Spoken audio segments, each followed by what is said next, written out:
Kupwad एमआयडीसीत क्रेनचा high voltage विद्युत तारेला स्पर्श, 2 कर्मचाऱ्यांचा जागीच मृत्यू. कुपवाड एमआयडीसी परिसरातील मेनन पिस्टन चौकात मध्यरात्री क्रेनचा हाय व्होल्टेज विद्युत वाहिनीला स्पर्श झाल्याने 2 कर्मचाऱ्यांचा जागीच मृत्यू झाल्याची दुर्दैवी घटना घडली आहे. या घटनेने औद्योगिक परिसरात खळबळ उडाली आहे. मृतांमध्ये प्रदीप दिलीप खराडे वय 41 राहणार यशवंतनगर कुपवाड आणि रोहिदास भगवान उत्तरे वय 32 राहणार शिवशक्तीनगर कुपवाड याचा समावेश आहे.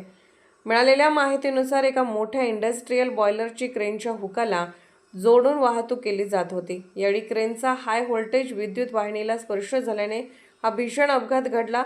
दरम्यान एवढ्या मोठ्या इंडस्ट्रीयल बॉयलरची वाहतूक करण्यासाठी योग्य वाहन व सुरक्षित वाहतूक व्यवस्थेचा वापर करण्यात आला होता का, याबाबत प्रश्न उपस्थित होत आहेत.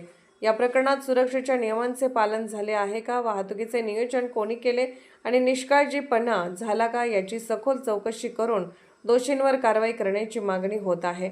औद्योगिक परिसरात अशा प्रकारच्या घटना टाळण्यासाठी सुरक्षा नियमांची काटेकोर अंमलबजावणी करण्याची गरज अधोरेखित झाली आहे.